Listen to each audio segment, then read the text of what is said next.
everybody. We are happy that you're here tonight, and we are a little punchy, so hopefully we'll either stay punchy and make it be fun, or get more serious and, I don't know, maybe some hybrid of both of those things.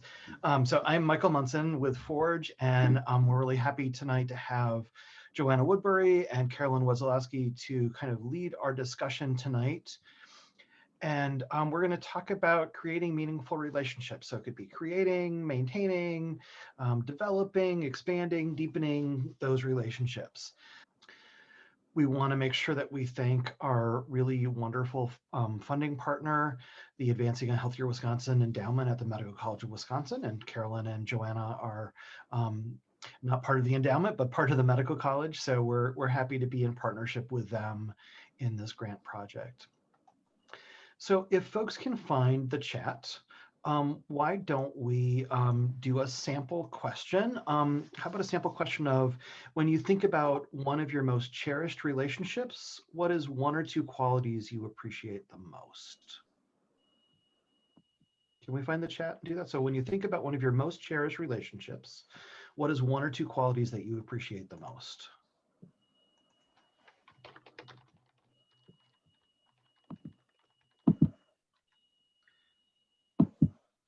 I'll give folks a minute. Compassion and trust.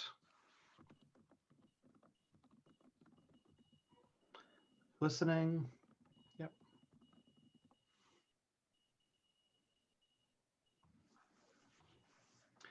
Honesty and attentiveness. Excellent.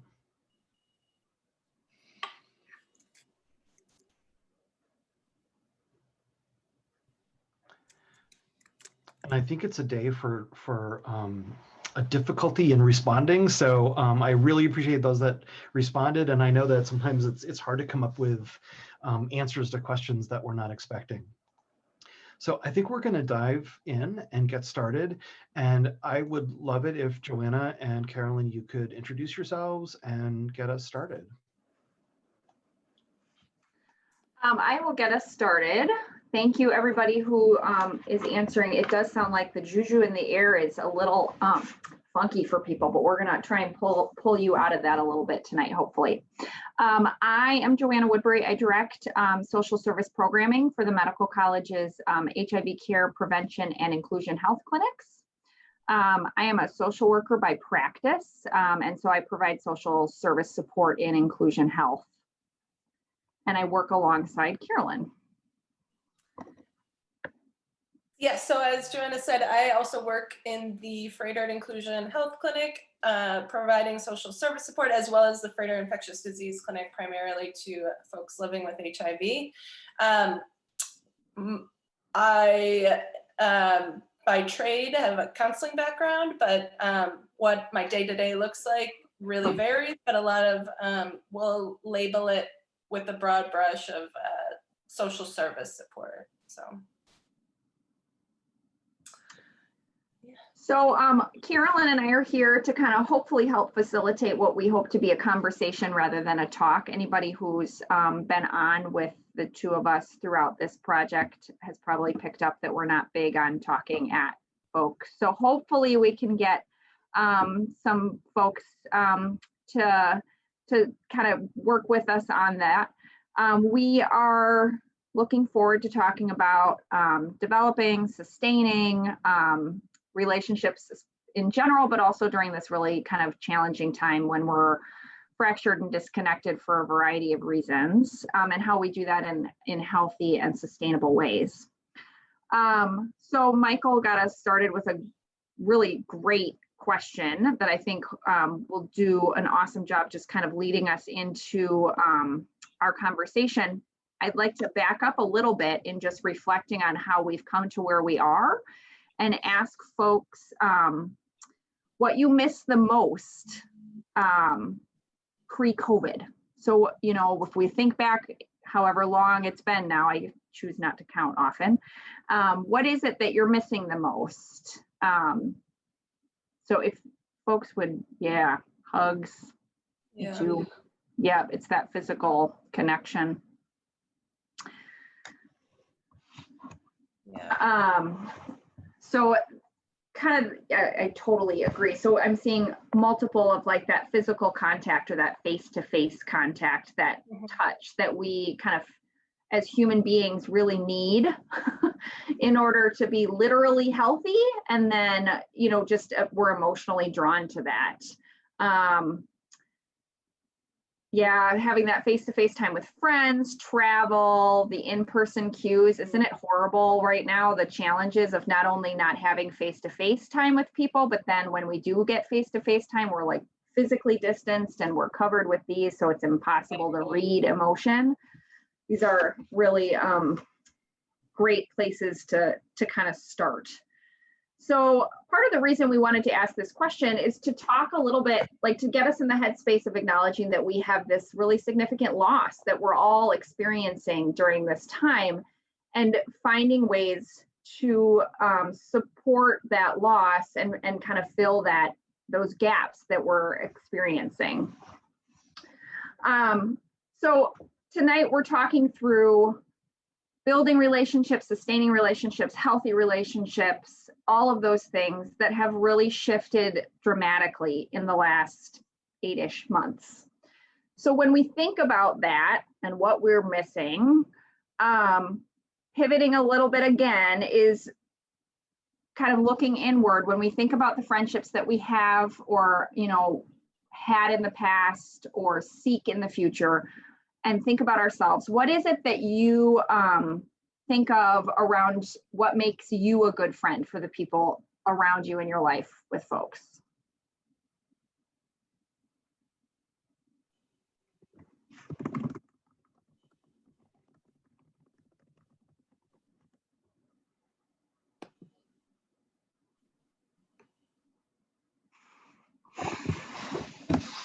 So being present for people.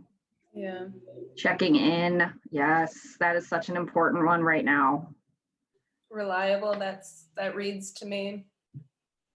Yeah. Non-judgmental. Yeah. So let's talk for just a minute. There's one in here that really stands out for me. I was listening to something earlier today around friendship and how friendships have shifted and how we maintain presence for people. And the speaker was talking about how really small things that we do can really lift people and make us feel connected. So for instance, someone in the chat here, you know, acknowledged that checking in and how, you know, that touch point of just like a simple text or a quick email or a quick call or something else on one of the many social media platforms that people use to stay connected, you know, what that actually does for us and then what that does for the people that we are engaging with. So it doesn't mean a 30-minute phone call, which candidly, like that's also somewhat emotionally exhausting sometimes when we're also all drained. But that simple pinpoint of, hey, a quick text, hey, just checking in, I've been thinking about you, and how that can fill us and fill the person that we're kind of working to connect with. So this is really around relationships that we already have, but I think that what I hear many people talking about is that this disconnection that we're all experiencing right now makes us feel like we're not in a position to not only sustain, but also develop new relationships, and how we do that during this difficult. I keep using the word difficult because, right, like it really is this hard time, and what we can do to kind of fill that for ourselves as well. I've talked nonstop for approximately like 11 minutes. So Carolyn, let's go, girl. Yeah, no, I'm listening to you and I'm curious more about this.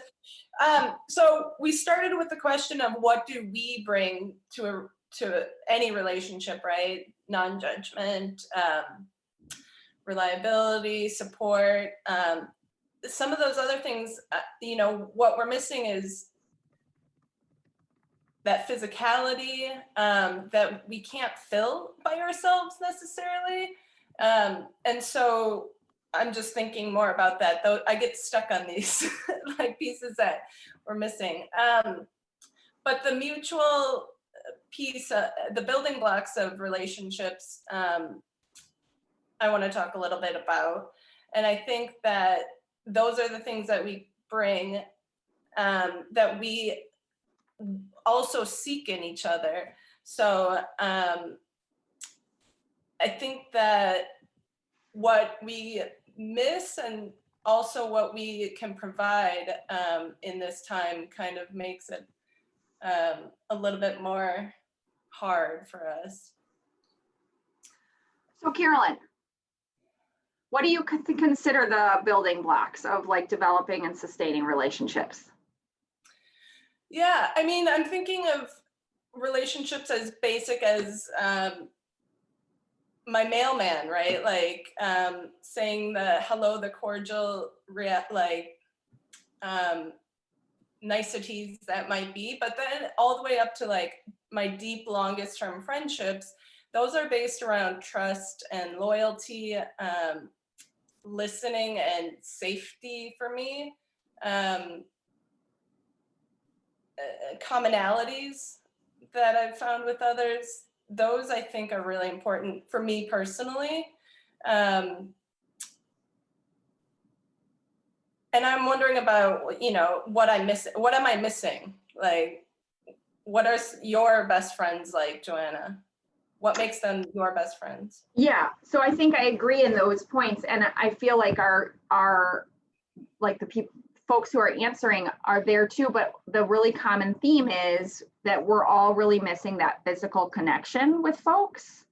And how do we fill that during this time when literal physical connection is something that we're being advised to be cautious about, especially for folks who are not in our space, or maybe I have a health condition that makes me more conscious of following those boundaries. So I will say absolutely transparently, I have no social media presence. And so I'm not helpful when we talk about like, how do we pull those connections and shift them in a platform differently, right? If I can't embrace you physically, what other ways are there for my brain to get that fill and for me to also connect and do that for the people who matter to me? And before we started, one of our interpreters was talking about like zoomed out, right? Like this is a Zoom world and I'm over it. And it's really hard to make that connection, that physical connection when we're relying so heavily on screens. We could go down that path for like an hour on what screens do to us. That one I could go down very easily. So how do we fill that safely, and what sorts of things can we do that are potentially can fill those same spots for our brains and our bodies? And Michael, I would be super curious to hear from you about what you know people are doing that works and doesn't work and all that good stuff. I have to admit that I wasn't fully paying attention. So This is the problem with Zoom, everybody. This was very good teachable moment, Michael. I know it is, right? Repeat the full question, please. Well, it was rather long-winded, as I tend to be when I don't have anybody I can read off of. I'm reading off of me now. We're okay, good. I'm ready. Michael, how do you connect with people online in a way that actually fills your cup? That's a really good question. And so I think that, it's interesting that we have, those of us who are here tonight, who are at least on screen, I think are all introverted, and we have very, very close friendships maybe, and don't have a lot of kind of gregarious friendships maybe. And I don't want to speak for either of you, but I'm in the spot where I don't know that I am always fulfilled by those social media connections or those text connections. The folks that I personally connect with are people that I've known for like 10 years or 20 years or 30 years. And I have found that social media and texting now to a greater extent is a really good way to just make that touch point connection with folks.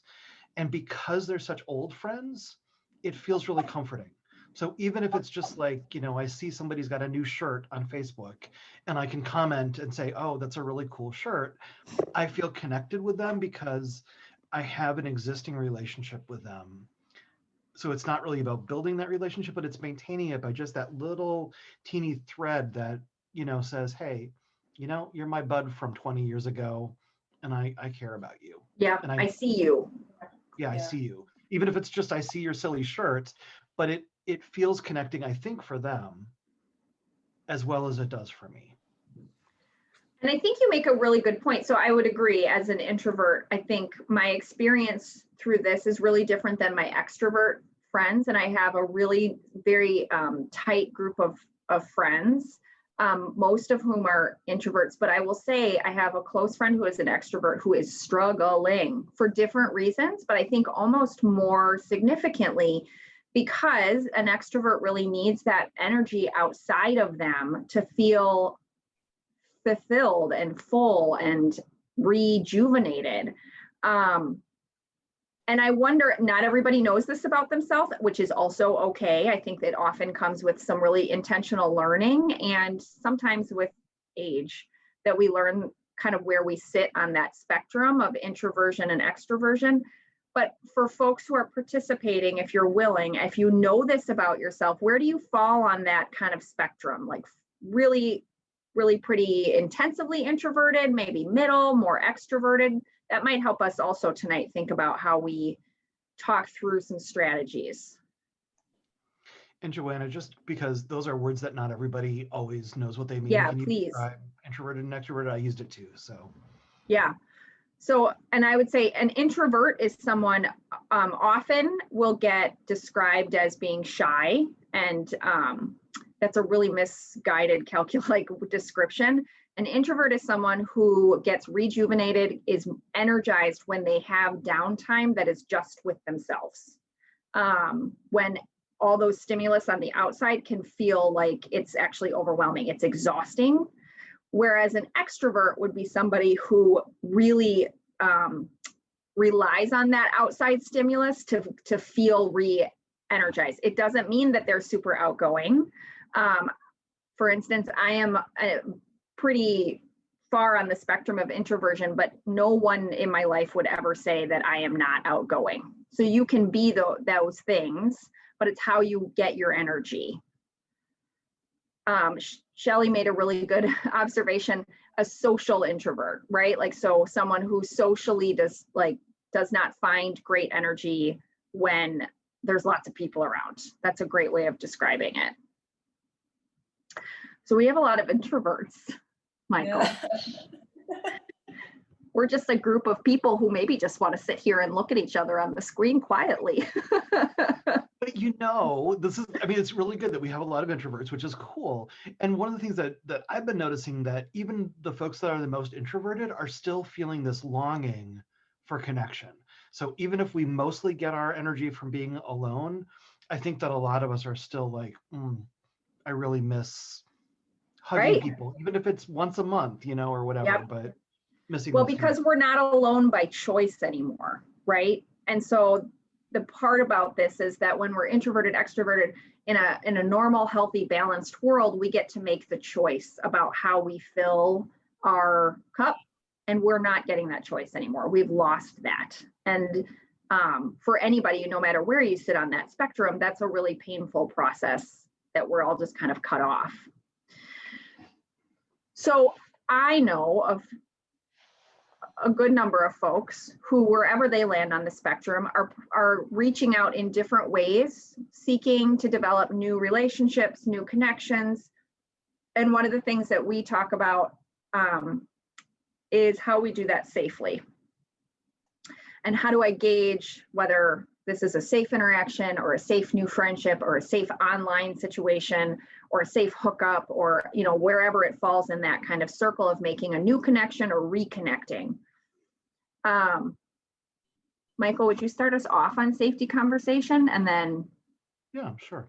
That'd be awesome. So you kind of set it up. There's a lot of different ways that we can think about safety, and it's, you know, safety for ourselves as well as interacting with folks in a variety of different ways. And I know that, like, one of the things that a lot of us are doing right now is using technology to connect with each other, since we're not usually connecting in person as much. And so I'm going to type in the chat bar one of the best websites that I know of that talk about tech safety. And people can go and explore that, but it gives lots of ideas of how to maintain your personal technology safety And, that's something that I think we all need to be mindful of in this day and age where there's people that are hacking and people that are doing things that are intrusive, and we're not able to just make those solid connections with the friends or the people that we want to connect with. I think there's some other considerations around, what are personal boundaries of like, what kind of friendships do I want, and can I maintain the safety? And that's probably not the best word of where those boundaries are. Do I want somebody that can hang out with me, on the weekends, but they always want to hang out with me, and kind of that feeling of intrusiveness? And how do I help kind of maintain that safety bubble of where what I want is and what somebody else may want? So I think that those are pieces of safety as well. And then we could, if we want to talk more, we could talk more about, the, more sexual or intimate kind of safety and how we can maintain safety that way. But, I think that if we stay talking tonight about more generic friendships, that might be the good spot to stay in for the night. Sure. And I really appreciate all the people who are in kind of chiming in. This is really helpful. And I think we're jazzed to open it up and like just throw out, hey, I need help with this, or hey, these are the things I'm thinking through. Because, there might be not even just us, but other people on here that this is a really great opportunity as a small group to talk through what's working, what's not, and how we might be able to help each other as a community. Carolyn, do you want to add anything to like, what's a safe friendship? How do I know that this is working for me, especially new friendships? And then I have some additional thoughts as just, I saw a couple comments that I think might take us down a road. Yeah, I think with newer friendships, there can be a lot of anxiety and trepidation, and at the same time, a lot of excitement. And so those can be confusing for folks at times, right? Like, where is this feeling a good feeling, or what type of feeling is this about this other person? And I think that in where we kind of test the waters with folks is partially what knowing ourselves very well, and what those boundaries might be that Michael was referencing in terms of safety. I think I just want to acknowledge how difficult it is to build new relationships in this climate, in this world. And so things will for sure look different in when we're meeting folks online or via text, or what that might look like moving forward. And so time will tell what relationships will look like and evolve from when we're talking about previously that physicality and the way that our needs are not being met in this time, but what that'll look like. Just thoughts are floating around that. And Carolyn, you said something, and I can't remember what the exact thread was, because obviously my brain is not working super well tonight, but you said something that reminded me of how I think that when we're in this time, a lot of us feel really kind of desperate for connection.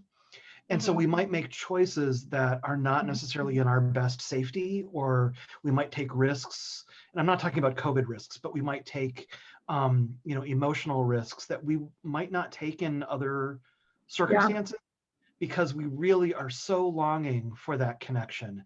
And I think it's an interesting balance to both honor our desire for that connection and also go, oh, this might not be the safest thing for me to do, meeting somebody that we've met online without, checking out who they are, or some of those things that may put us in a position of danger.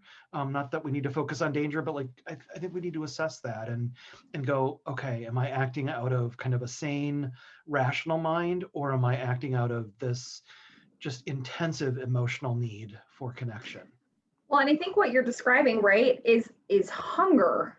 And if we equate it to actual hunger, if you have not had food for X period of time, your body will tell you to do whatever you have to do to get it. And if you get a small amount of it, it doesn't fill you up, and you're right. Like, that's not about your back brain, your logic brain. That is primal front brain, like, run at it. And that's the same when we're talking about emotional, physical hunger. It's a thing. We need that as human beings, no matter where we fall on that spectrum. And so I think, Michael, what you're describing, right, is it's not even like there's no shame in that lack of logicking through whether it's a smart choice or would I make this choice if I wasn't starving, because we're starving. And so it makes sense to use less logic brain and more like, I need to fill this because I'm starving emotionally or physically.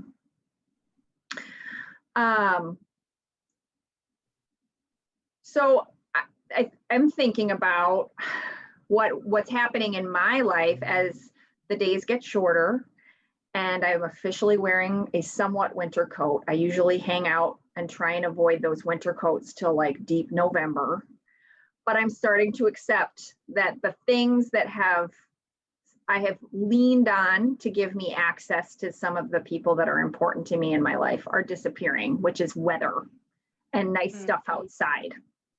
And so one of the strategies that I'm really trying to lean into is planning for those longer months differently than I would if I weren't as isolated as I already am, right? So I can't meet so-and-so at the park if I do, I better have some serious layers and like find the boots. Like I've already started to lay things out and strategize where they are in my house so they feel more accessible, so that it doesn't feel like such a hurdle if I do want to go do those things. Now, do I need my boots yet? No, but it's the act of like knowing that they're there and I can easily bundle up and go out, is one of the strategies that I'm working on, just like building coping, like that we're going to get through this.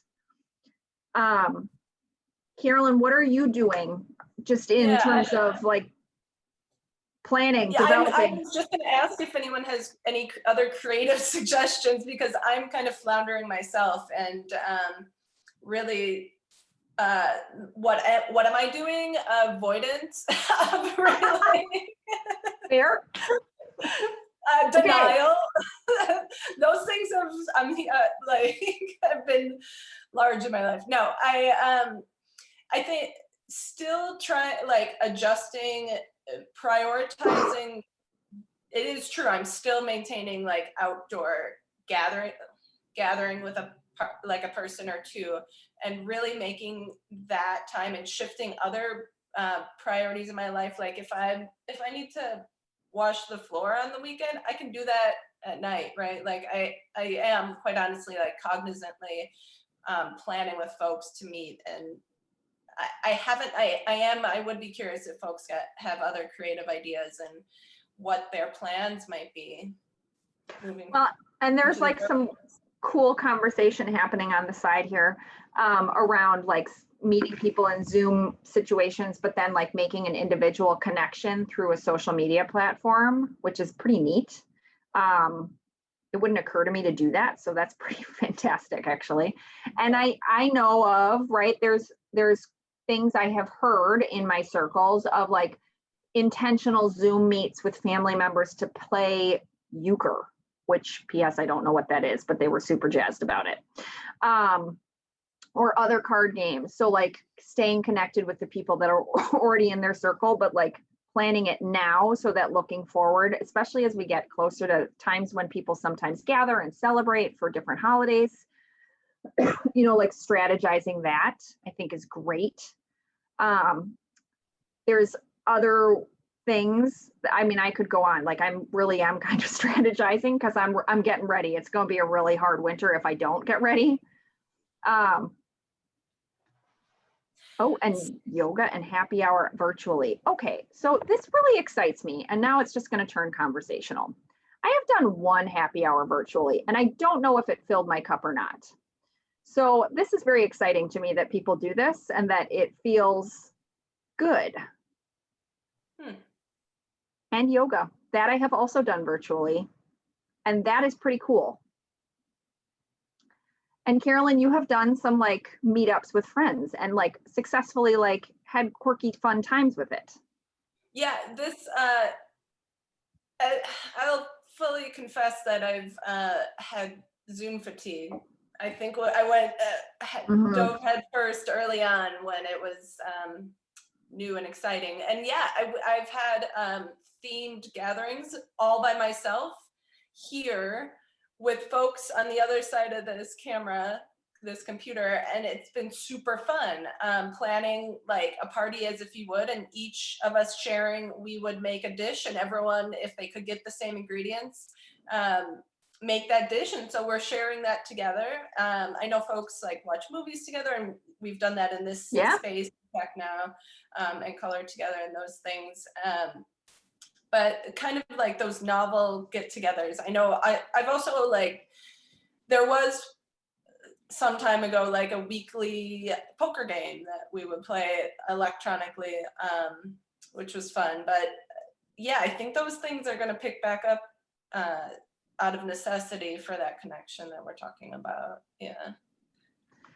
And I thought about three things as you were both sharing things, and just to add to it, like one of the things that I really miss, and so what I'm planning for in the future is I'm not very social, so I don't do a lot of in-person things, but I used to have breakfast probably about once a month with somebody that I really care about locally. And we've been talking about doing a virtual breakfast. So like literally making our breakfast, sitting down in front of Zoom and having a virtual breakfast with each other and chatting. Now, we used to be all touchy-feely and hold each other's hands and do all that fun stuff. So we won't have that, but we can at least share a meal together in that, virtual sort of way. So that was one thing that I was thinking about. Actually, I've got two things, not three things. The other one is that part of, I think, planning for me is finding and going to places where there might be connections that would be meaningful. So it's hard to find new people. And so I've looked at where are people hanging out that I may want to hang out with them to feel a sense of camaraderie. And I'll name this place because it might be useful for other folks, but it's the Zao Church. And they're a trans-led church. They're I'll never remember their phrase, but they're like Jesus-rooted, radically inclusive. I forget what the third part of it is. I forget too, but it's beautiful. It's beautiful. And, I feel like I can be an outsider. Like I don't have to interact during church services or any other time, but I feel like I've seen the same people that attend. And if I want to, say hi to people in that little chat area, I can. But they see me, I see them. And it feels like it's planting a seed for potential future things. And I know that Zao Church does things like, go to protests and care about Black Lives Matter. And, so I'm feeling a connection because we have the same kinds of things in common. So I feel like that's planting the seed for when I might be more in need 2 months from now. Well, I think that's really great too, because I think we're all talking about like planning, right? Strategizing, because this isn't going to look the same in 2 months. And it's really hard to remember that when we've done this for so long. Like it's hard for all of us. I not jokingly, when people ask me, what I've got going on, I'm like, I don't know what pants I'm wearing tomorrow, right? Like it is impossible to imagine something different. And so I think that's so beautiful to also say, like, I'm planting a seed and this is, right, there is something after this and it's going to grow. And kind of having that mindset and that commitment is so just empowering without probably even realizing, right, that like that future looking, right? I have my boots set out because I'm going to go sledding, right? And like it is going to snow and it's going to be pretty and I'm going to sled and probably hurt myself. And I have a plan. So I think some of that is just developing plans that like there is something after this moment that we're in right now. And this is a funny time of like difficult mindfulness, right? Mindfulness is about being in the moment, but if we're stuck in it for too long, it gets painful and it's not so helpful to be mindful. Oh, and it's snowing in the Northwoods, darn it. Go sledding. Carolyn, I'm curious if you have other things that you have planned for too. I was thinking about like, do we always have masks tucked in our strange places? I carry dog poop bags in every single jacket because you never know when you're gonna need them. So like, Joanna's got her boots laid out. What are there things that you have like physically prepared for or emotionally prepared for? I haven't planned. I think that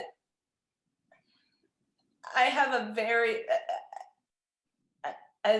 also an introvert. My circle's very small. And so we've come to very routine, at this point, we're kind of in a holding pattern, right? Like we do our routine Zooms, or we do our routine walk on Saturday morning. And so admittedly haven't made plans because it's become so familiar for us and it's just expected, or it's become my family tradition at this point. No, which I'm really glad to like get these ideas and inspiration for it. Yeah. So it's 6:41. I don't know how we got here. Hopefully this wasn't just listening to the three of us talk. I would love to hear, because there's like some really like riveting in chat happening here, Yeah. which I'm going to take a moment and say I've actually been able to read it, which I usually find very distracting, and I feel like ooh kitty moments where I'm like shiny and then I can't focus.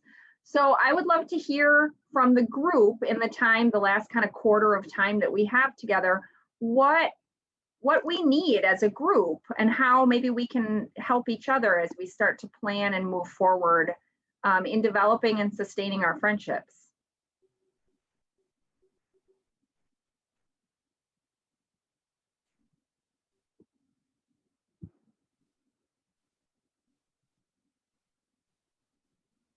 As people are so quiet and probably typing feverishly, I know you are. Fun fact, I'm getting roller skates next week.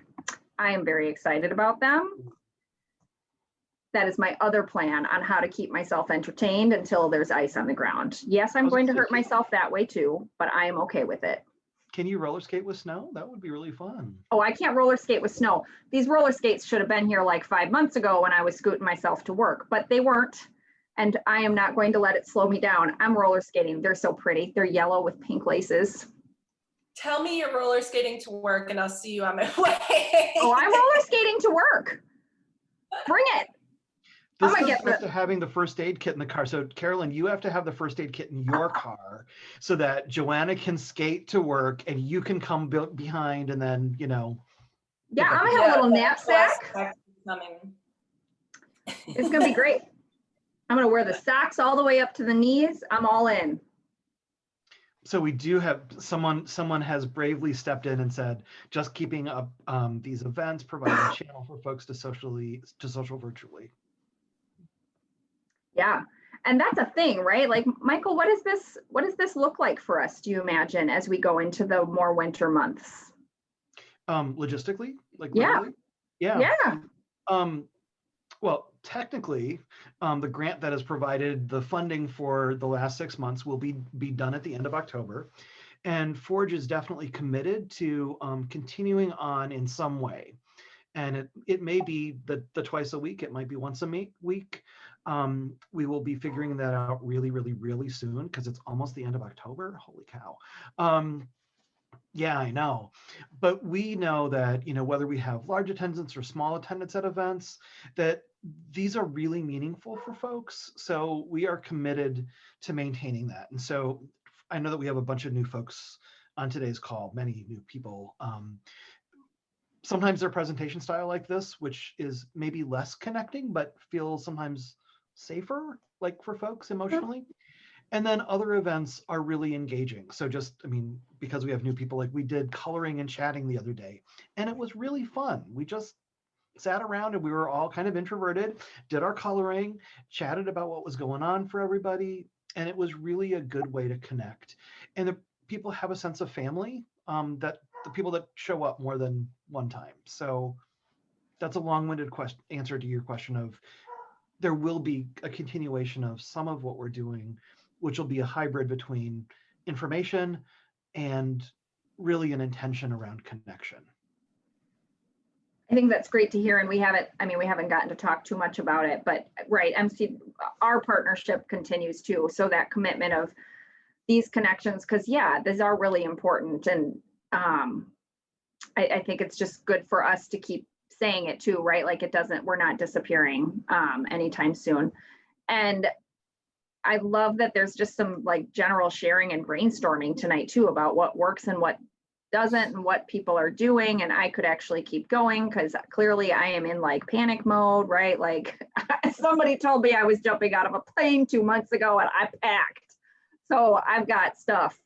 But I'm just, oh, go ahead. I was gonna say, let me, oh, Carolyn, go, please. No, go ahead. Are you sure? Yeah. Okay, we're all being like so polite, like who's going to go through the door first? Some of the things that I've been thinking about in terms of planning, and this is not just for me, but I think for anybody, is that a lot of us are cooking in more, like a lot of us are not eating out. I mean, I'm very risk averse, so like I'm not eating anywhere but home, basically. But I enjoy cooking and I enjoy making soup and stuff like that. And I've thought about like, can I safely bring to somebody's porch, a jar of soup or some Halloween candy, which at our last coloring and chatting, I committed to bringing everybody candy, sending everybody candy. And that feels connecting, right? So it's like, and not everybody's going to be able to do that or want to do that. But I think that that's something that I've been kind of planning on. It's like, well, how can I connect with people through helping them out with a basic need? And food is something that really connects folks. My belly shows that, but it's a love language. Absolutely. Yeah. And I think some of us are getting tired of cooking. I like cooking, but I'm tired of it. But I would enjoy cooking for somebody else. Yeah, for others. Yeah. That's a great idea. Yeah. I would agree. I feel like the menus are getting really tired, but I would really enjoy making it for somebody else. Right. Because it may not be what they're eating. It might be something new and fun for them. And there's something really meditative when you cook or bake for somebody, because I don't know about you, but when I'm baking for someone, I'm a baker, I'm not a cooker. Like it becomes something that like you contemplate the person you're doing it for. I find myself reflecting on my relationship with that person, what they mean to me, right? Like, so it really is kind of a love language. Like that bread is going to hold some piece of my affection as I hand it off. I love that. And the other thing that I was thinking about, and Carolyn, I'd like to hear your other ideas, was a friend of my partner's put out on Facebook and said, respond to this Facebook, post and say that you want a postcard from me. And this person sent out, I don't know how many they sent out, but it was probably over 100 postcards. And I've seen many other people do that. And I know that's motivated me in terms of doing it. Like, I don't have a lot of time, but that feels really, really good. And like you said, Joanna, it means like sitting down, even if you're only writing 3 sentences to them, but you have to think about them and you're writing something that will make them feel good, probably. That's the goal, I think. And making that connection in that way through the postal service, not an email, but a real live piece of paper that goes through the mail. Well, and we've talked about this before, and this is like my little stump speech that I will talk about with anybody, is the act of writing.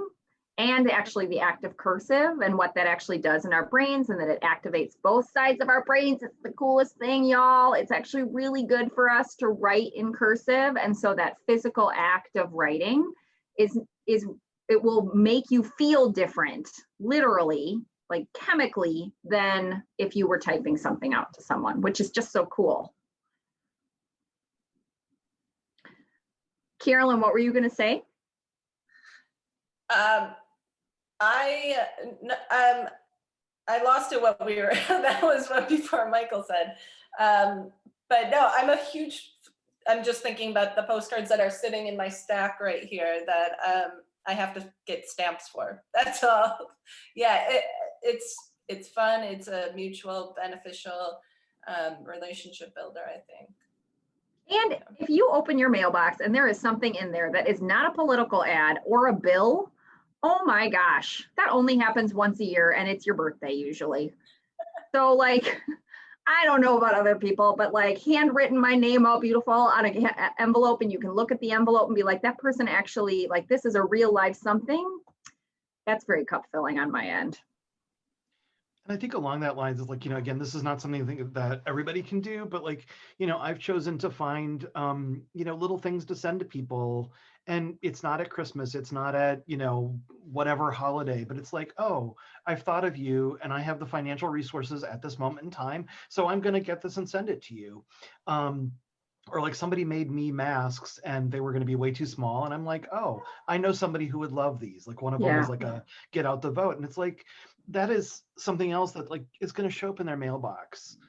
And I felt really good sending, and I think they feel really good getting. So it's not always about giving things, but it's that connection that we feel when we do that act of you know, giving or generosity. Are there other things that our participants want to make sure we talk about or worry about or acknowledge? This is a quiet night. It's a very different vibe. It's a quiet day. I think people have been really pulled back today for some magical reason. I had a very challenging day today, and I felt super zen during the whole thing, unexplainably. So maybe there's something in the universe that will explain that in everybody's reserved space. Yeah, Lori. Yeah. Calm before the election. Yeah. Yeah. But talking about connecting with people, not going down the political platform line, but that is something I know that many people in my life are choosing to do, which is also reaching out and connecting with people or being public about how can I support you friends in remembering to vote, or, you know, reminding you on the day of, or making a plan. I mean, truly, I have a friend who is out of state that I'm really close to, and he is like, just apparently, I have no, again, Facebook presence, but like this is what he's doing, where he's making this commitment on Facebook to like blast stuff so that the people in his circle feel engaged, and like apparently like posted his voting plan, and like it's just putting up resources and things like that, and checking in with people individually, like tell me your plan. And he's doing it intentionally, I think, in part to connect with people, and also, you know, like really as a community builder. But that's a great like point. We are coming up to a really pivotal moment as in our country, and it is a good time to connect with people and share those kind of that energy. You know, I already voted. What's your plan? Or here's my plan. Or, you know, do you plan to vote? What do you need? All those sorts of things, I think, are kind of filling people right now. Shelley just dropped some knowledge on us. Yeah. So yeah, I just put in the tomorrow night. There's a Biden-y event, not to be political, but Chaz Bono, El Halo, and Shelley, and I'm not sure who else, Shelley, if you want to share, but oh so yeah, it's a Shelley, Zoom-based share. event. Please, Shelley, share. Shelley, do you want to come on and talk about it? Yay. Yeah, so it's an event that's being hosted by the Out for Biden campaign, so it is a little sort of party affiliated. But what we're hoping to do is have a conversation around issues that are, you know, important to our community and what it means, you know, for trans folks to vote. I think a lot of people feel really marginalized and in some ways kind of disenfranchised. You know, what do we get for our votes? Why does it matter? And, you know, what are we entitled to, and what do we expect, and how do we hold people accountable after we vote for them? So yeah, there's a community conversation tomorrow night. It's well, the link is right there, so you can sign up that way. And indeed, Chaz Bono is going to be with us and participating in a panel conversation. So I think it'll be fun. That's awesome. Yeah. Copying the link. You're all invited. I will be there. That's amazing.